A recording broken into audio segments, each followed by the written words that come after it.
Chris Zimmerman, our voice director, I just talked through a line or two with her, and then suddenly, boom, there he was. So, he just sort of lives somewhere inside me. I don't know how to explain that. Have you ever become, kind of curious about Otacon's interests and whatnot? Most notably, his love of anime. Not really. I mean, I'm not a big anime fan. I certainly appreciate it. Some of it's just astounding artwork. It's really remarkable. But I do know people who, I do understand the notion of sort of obsessions and, when people get really locked into something and it becomes a big deal and a major influence in their life. I think that's sort of human nature in a way. But you said a little bit earlier that, Otacon has kind of become a part of you. Do you ever find yourself doing or saying something that you think Otacon might actually do or say? That's a good question. I never thought about that. Not really. There are times when he gets a little bit snippy with Snake, and every now and then that will pop out of me, but other than that, not really. It's funny, that was one of the reasons why, after 5 years I didn't know if he was still there, because it's not an aspect of me that really comes out all that much. Yeah. But he's there. Some of your fellow voice actors have mentioned having Metal Gear Solid related items in their home, and do you have anything like that? Maybe figures or something? I do. My brother-in-law is a huge Metal Gear Solid fan and a big-time gamer, and he tracked down quite a while ago. He tracked down the Otacon action figures that were out at the time, and he gave me a couple of them, and I very proudly have them on a mantelpiece, which is great. And I think I have. One of the games came out with a poster, and I have that, although it's not up on the wall at the moment, but I do have it. And then I think, when MGS2 came out, the Konami actually sent me the deluxe Japanese version of the game, which of course you can't play because it was geared for the Japanese PS2, which I didn't have. But it was kind of cool to have it. It came with another action figure and a booklet and other stuff like that. So I have all of that tucked away. I think David Hayter has, the most sort of paraphernalia, as I recall. Right.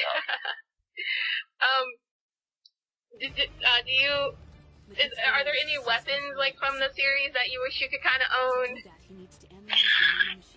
Well, it'd be kind of cool to own a Rex, but I don't know where you'd put it. You'd need to build your own garage for it.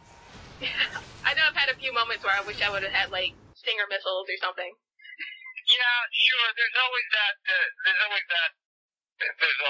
moment. And certainly they come up with some pretty cool technology. What I like about it though is that it's not overly far-fetched, the technology that Konami comes up with. It's entirely believable. It's not like they're sort of ray guns that you would use from Mars that no one understands how that would ever work. Everything in the series is kind of grounded in a certain type of reality, which makes it all the easier to get absorbed in, Right. You also, when Super Smash Brothers Brawl was being recorded, you actually went in and recorded Otacon for that as well. Yes, that's right. And it was, I guess, that was a little bit more out of character for Snake than it was for Otacon. And the moment that I'm drawing from right now is the Falcon Punch, Falcon Kick, little dork out moment that Snake and Otacon have together. Yes. It's funny, it was great that Smash Brothers wanted to include those characters. I was really excited by that, and we had a lot of fun recording it. we managed to get kind of dorked out in a couple of things there that was really fun. But actually, I think that's a really good point. I think it was a little more out of character for Snake than it was for Otacon. Yeah. That was, I remember, like, listening to, the Kodak conversations, and that one came up, and I died. Like, I died of laughter. It was classic. Yeah. Well, it's one of the great things certainly about Otacon, but actually the whole Metal Gear game is that, there is so much humor in it, Yeah. It's not all dead serious. Absolutely. And that's been, that's certainly a lot of fun to do. But I think it just, it makes the breadth of the game greater, and I think that's really great. Yeah. I've actually been forgetting to give, credit to some of the people who asked questions, but, this is from, Aja, and I really hope I'm saying that right. But, she wants to know if you would ever consider penning a video game script yourself if given the chance. Wow. I certainly think about it. It's a lot of work. I mean, the script for Metal Gear is thousands of pages long. Yeah. So I don't know if any one person could ever do it. But sure. I don't know. That's interesting. I never thought about that. Yeah, I might. Awesome. And this question is from Angel, and with Guns of the Patriots officially sort of bringing a close to the series, what will you miss the most about working on it? Oh boy, there's a lot that I'll miss, and I would preface that by sort of with my fingers crossed, saying never say never. But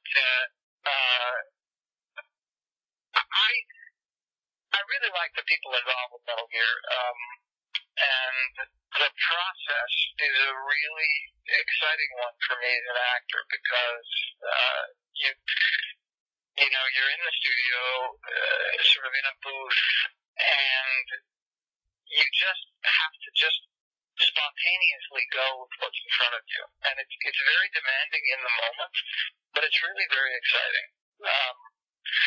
And it's even more fun when you're in there working with someone else, like David Hayter or Jennifer Hale or any of the other really terrific actors that they get for this. In general, the thing that I like the most about being an actor is working with the other artists. That kind of interaction between creative people is just a very exciting feeling. Right. And so, what's coming up for you, project-wise? I'm hoping, I'd really like to do a play. It's been a while since I've done one, and I'm hoping to try and do that. I have a sort of an ongoing small role on one of the soap operas, and so I pop on and off that occasionally here in New York. Right. I'm continuing my writing. I haven't been teaching lately. I need to look into that and see if I can do some more of that. You just keep trying to work. That's what you do as an actor. Yeah. And I mean, are the auditioning, is that something that gets easier as the more you do it, or not? No, it doesn't, sadly. Well, actually that's not true. You get a little more comfortable with the process, but it's still nerve-wracking. And I think that any actor at any level will tell you that. Right. Well, I wish you luck on all your future endeavors, and I think I speak for every Metal Gear Solid fan when I say that June 12th cannot come here fast enough.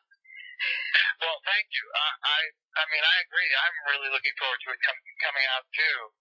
My understanding is they're going to have some sort of red carpet premiere in Hollywood and all that kind of stuff. So it's a big deal. I'm very excited. Wow, that's awesome. I didn't even know about that. That's great. Yeah. Well, thank you so much once again. That's my pleasure, Amanda. Thank you. And good luck with this website. I think it's terrific. Oh, thank you. Thank you.